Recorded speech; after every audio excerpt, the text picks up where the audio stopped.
TGBO, la coupure électrique mondiale, vidéo numéro 13, jour 53 au jour 59. Auteur Amar Belmostefawi, artiste illustratrice Karen Gallego. En cette période difficile, je vous souhaite bon courage à tous ainsi qu'à vos proches. N'hésitez pas à partager ce contenu qui peut vous servir par la suite. Vous trouverez nos coordonnées dans la description. Bonne écoute et bon visionnage à vous. Jour 53. Notre arrivée à la machine 2. Enfin, nous sommes arrivés au bout de 7 jours exténués. Nous étions devant ce cube géant qui ressemblait exactement à la machine que nous avions vue à proximité du centre pénitentiaire. Le problème est que nous n'étions pas les seuls à nous intéresser à ce genre de machine. Il y avait une vingtaine de personnes toutes plus maigres les unes que les autres qui faisaient une danse autour de ce cube, sorte de fanatiques. Nous avions déjà repéré le gourou. C'était celui qui était le plus en chair que les autres. Impossible de nous approcher de cette machine en plein jour. Nous aurions plus de chance la nuit avec notre aventurier. En attendant, nous avons épié les moindres faits et gestes de ce groupe d'individus. Nous nous sommes imprégnés de leurs habitudes. Nous en avons également profité pour nous reposer à tour de rôle. Le soir venu et pendant toute la nuit, impossible de nous approcher de cette machine. Il y avait beaucoup trop de mouvements et nous risquions de nous faire repérer par un membre du clan qui s'éloignerait pour aller faire pipi ou même pour se dégourdir les jambes. Nous avons regardé la scène au loin. Cela ressemblait à une célébration. Il y avait 5 personnes à même le sol. Elles paraissaient mal en point. Dès le coucher du soleil, autour de 22 heures et environ toutes les 1 heure, 2 hommes prenaient une des 5 personnes allongées, l'un prenait par les bras ce qui semblait être un malade, une autre attrapait les jambes. En réalisant un mouvement de balancier coordonné, les 2 bourreaux jetaient d'un coup sec la victime sur la machine. Le cri du futur mort prenait fin au contact du cube. Quand un arc électrique rouge fit disparaître le corps, les personnes se sont mises à crier et à danser autour de la machine. Ces fans étaient en transe. Comment pouvait-on virer vers le mal aussi vite ? Nous avons dû donner des explications à notre explorateur qui ne comprenait pas comment une telle chose pouvait dégager de l'électricité alors que tout ou partie du globe était coupé de cette énergie. Nous avons laissé le soin à l'ingénieur, Monsieur D, encore présent, d'expliquer la partie technique. Jour 56. Une solution. Cela faisait maintenant 4 jours que nous cherchions une faille pour nous approcher de la machine. C'est la première fois que je vois des personnes autant vénérer un objet. Nous avons étudié la machine sous toutes ses coutures, en nous rapprochant le plus possible de ce camp. En effet, grâce aux jumelles, nous avons remarqué ce qui semble être une poignée sur un des côtés de la machine. Nous avons opté pour différentes stratégies. Une attaque, cela est impossible vu le nombre de personnes qui restent à proximité de la machine. Certains dorment même à côté. Une diversion, faire un feu et attirer leur attention. Seule une partie irait voir ce qui se passe, les autres resteraient à protéger leur totem. Foncer vers la machine, appuyer sur cette fameuse poignée et se sauver. La question qui se pose est de savoir comment appuyer sur cette manette sans se faire désintégrer. Mon frère qui semblait avoir eu une idée nous a demandé de l'aider à tailler des bâtons d'une longueur d'environ 2 mètres, nous permettant éventuellement de garder à distance des fanatiques. Nous nous sommes exécutés. Nous avons prévu de nous séparer en 2 groupes. Mon frère est le scientifique, Monsieur D, l'explorateur et moi. Nous devions nous approcher le plus possible du cube et attirer les fans vers nous, sorte de diversion pendant que mon frère et l'ingénieur, Monsieur D, se rapprocheraient de la machine pour appuyer sur cette fameuse poignée. L'aventurier a demandé comment ils allaient faire pour appuyer sur ce qui semble être une poignée. Mon frère a proposé qu'à l'approche de la machine, le scientifique, Monsieur D, lance le bâton sur la machine pour voir s'il y a un contact entre le bois qui est non conducteur et l'engin électrique. Si c'est le cas, mon frère cadet actionnerait la poignée, si c'en est une, avec le bout de son bâton, prenant la forme d'un crochet à son extrémité. Nous nous sommes observés. J'ai insisté pour que mon frère se retrouve plutôt avec l'explorateur à faire ce genre de tentative. Il a catégoriquement refusé, stipulant que le scientifique, Monsieur D, devait être le plus proche de la machine afin de voir d'éventuelles particularités présentes sur cette immense clé USB branchée au sol. Nous avons décidé de passer à l'action pendant la sieste, juste après leur repas, pour ceux qui avaient de quoi manger. Comme convenu, nous sommes passés à l'attaque. Quasiment tout s'est passé comme nous l'avions prévu. Pratiquement. Pendant que nous attirions à nous les fanatiques, l'ingénieur, Monsieur D, et mon frère se sont précipités vers la machine. J'aurais pu croire que le scientifique, Monsieur D, avait été lanceur de javelot dans une vie antérieure. On aurait pu penser à une scène d'attaque sur un champ de bataille. Le bâton a atteint sa cible. Le bois s'est même effrité au contact de la machine. Le problème, c'est que ce javelot improvisé a été comme attiré par le gourou et a stoppé sa course en le transperçant. Cela ne présageait pas une bonne tournure pour la suite. Mon frère, dans un élan de courage, a réussi à actionner cette fameuse poignée. Vu la vitesse à laquelle il a foncé sur le cube, je ne sais pas comment il a fait pour s'arrêter et ne pas toucher la machine. Pas d'arc électrique rouge, mais la machine s'est mise sous la couleur verte. Nous avons pu voir les lampadaires s'allumer en plein jour. Étrangement, les fanatiques n'ont pas pris le soin de nous poursuivre. Ils se sont mis à danser autour de l'engin. Certains pleuraient de joie. Nous n'avons pas demandé notre reste ou des applaudissements. Nous nous sommes sauvés.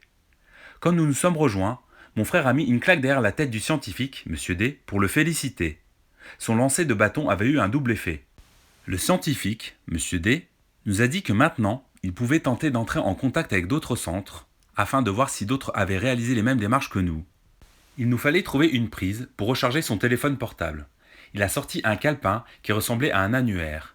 Il n'était pas épais, mais nous devions appeler chacun de ces numéros.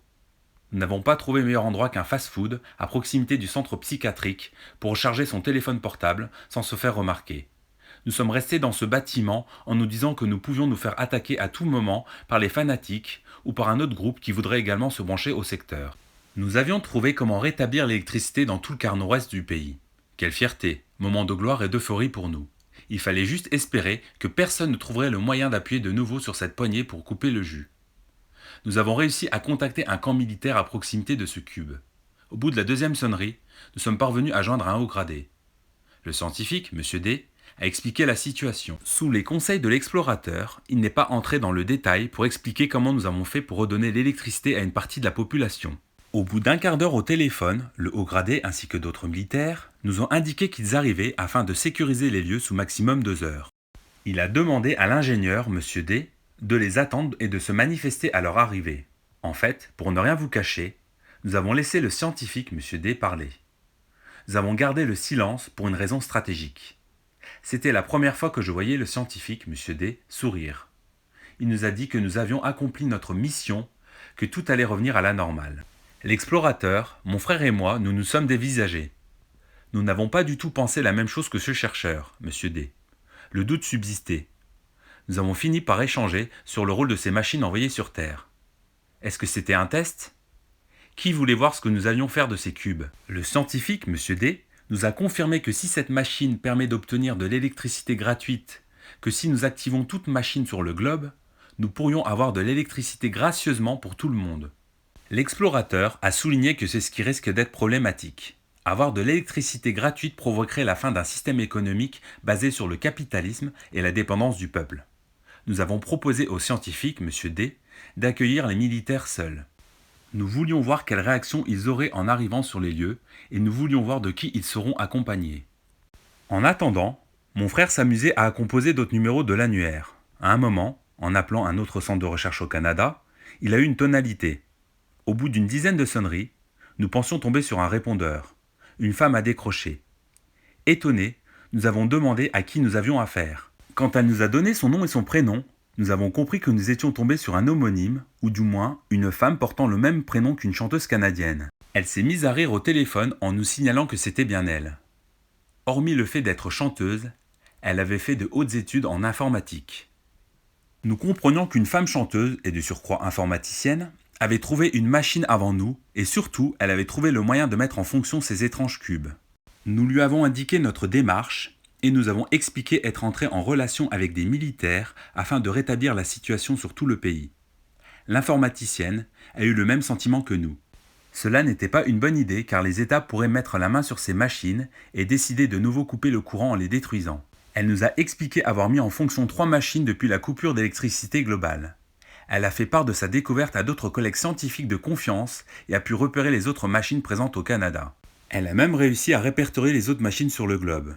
Elle nous a indiqué qu'il y en avait 3 sur notre territoire et elle nous a donné les coordonnées GPS des machines. Nous avions le signalement exact de ces énormes cubes USB. Nous lui avons demandé si elle pensait que ces machines étaient d'origine extraterrestre.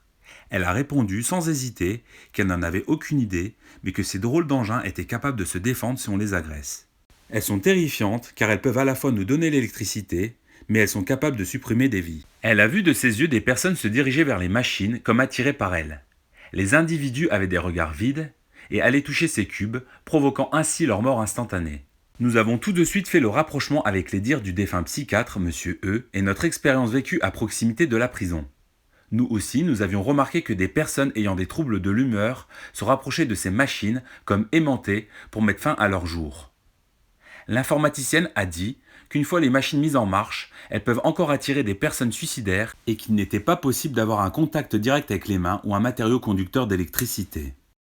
L'idéal de la part des pays serait d'ériger des murs autour de ces machines, de les mettre tout en route et de surveiller ces engins comme on protège des centrales nucléaires afin d'éviter des pertes humaines. Ce qui va suivre fait penser à une théorie du complot, mais elle sort de la bouche d'une personne qui a trouvé le moyen d'activer ces cubes avant nous. La situation peut être rapidement rétablie, mais elle pense que les États vont laisser les cubes tuer le maximum de personnes s'ils savent que les humains les plus fragiles se suicident en entrant en contact avec ces machines. Cette Canadienne pense aussi que les États vont maintenir cette situation critique sans électricité pendant quelques moments afin de diminuer la population sur Terre. Les plus notables étant à l'abri, ils savent que ce seront les plus fragiles qui mourront de faim ou de maladie les premiers. Elle pense que les machines seront mises en fonction après l'hiver, après avoir causé le plus de victimes directes ou indirectes. L'autre possibilité, la plus probable, est de détruire ou même mettre hors d'usage ces cubes afin de ne pas provoquer une crise capitalistique. Ils savent que la frénésie consommatrice reprendra son cours en rétablissant l'électricité. Par contre, les pays ne veulent pas perdre le contrôle de l'énergie. Ces machines pourraient empêcher des guerres énergétiques en abandonnant l'énergie fossile, ne serait-ce que pour le transport. Il n'y aurait plus de phénomène de dépendance énergétique de la part des populations. Il y a un risque que toute personne, scientifique ou civile, ayant connaissance de l'utilité des machines puisse être éliminée. Il y a trop d'argent en jeu. Les États perdraient le contrôle sur les populations si tout le monde pouvait bénéficier d'électricité gratuite. Nous avons donc proposé aux scientifiques, M. D, de se présenter seuls aux militaires lorsqu'ils arriveraient sur les lieux, mais de ne pas dévoiler la façon dont nous avons mis en état de marche ces cubes, afin de délivrer de l'énergie gratuite et permettre un retour à la situation. Nous lui avons aussi indiqué qu'il fallait que des militaires protègent chaque machine des personnes voulant entrer en contact physique avec ces cubes. Le but est d'éviter des pertes humaines. Il nous fallait trouver un moyen de communiquer entre nous. L'explorateur avait son téléphone et un chargeur. Nous avons rechargé son téléphone au maximum et nous avons pris des notes concernant les coordonnées de machines. Nous avons prévu d'échanger notamment par SMS. Le scientifique, M. D, qui nous avait accompagnés n'était pas très rassuré que nous le laissions seul, lui qui nous avait suivis pendant ce périple de 6 jours. Nous voulions rétablir la situation le plus rapidement possible. Nous avons prévu de nous retrouver au centre de recherche une fois la situation rétablie dans le nord-est. À ce moment, je repensais à mes voisins, la population dans le besoin, et surtout à ma famille dont je n'avais plus de nouvelles depuis quasiment 2 mois. Le temps d'échanger, l'explorateur était revenu au bord d'un véhicule abandonné. Fort heureusement, il y avait encore du gasoil dedans. Il a mis en route le GPS. Les satellites fonctionnaient donc encore. Après avoir dit au revoir au scientifique, M. D, et après lui avoir donné quelques recommandations, comme le fait de ne pas décliner notre identité, ou encore de ne pas parler de notre existence, nous avons pris la route. Notre direction, le nord-est et la machine 1, découverte à proximité du centre pénitentiaire. Je crois que nous avions fait une grande erreur en laissant l'explorateur conduire la voiture, un chauffard. Tout le temps où nous avons pu rouler, notre chauffeur était à fond. Nous craignons de ne jamais arriver à bon port tellement il roulait vite. Nous avons pu voir des personnes ressortir de chez elles ou de leur cachette. La plupart semblaient épuisées et amaigries. Nous n'avons pas croisé de convoi militaire sur notre route, mais plutôt des piétons qui, à chaque fois, nous avons manqué de les écraser de peu. Nous avons dépassé la capitale en moins de 4 heures et nous nous sommes rapprochés de la ville du Champagne quand la voiture et le GPS se sont mis à s'arrêter brutalement. Mon frère avait réussi à s'endormir pendant tout le trajet réalisé en voiture. Pas moi. À ce moment, nous savions qu'il nous restait à parcourir environ 115 km pour arriver dans notre ville d'origine, à mon frère et moi. Une fois arrivés chez ma mère, nous devions encore parcourir une bonne journée de marche pour atteindre l'autre cube. Sans manger, nous nous sommes endormis après cette éprouvante journée 56. Jour 57, 58, 59, la joie sur nos visages et la peur intérieure de croiser des affamés. Au petit matin, nous avons repris notre chemin avec notre éclaireur. Toujours des coups de fusil au loin. Ce bruit est traumatisant. Nous avons pu croiser des personnes sortant des bouches d'égout ou des cannibales s'affairer autour de corps sans vie. À certains moments, il nous fallait courir pour éviter de se faire toucher, griffer, attraper ou entourer par ces âmes perdues. Nous avons gardé le cap. C'est la fin de cette vidéo numéro 13. Et vous, que pensez-vous de ces machines? Quel est leur véritable but? Auriez-vous prévenu les militaires de l'existence de ces cubes? Je profite de cette vidéo pour remercier Véronique pour sa participation active. La semaine prochaine, l'épisode 14, ira du jour 60, retour au domicile familial mais avec l'explorateur, au jour 68, notre libération et le retour du géant. En attendant, je vous dis à bientôt!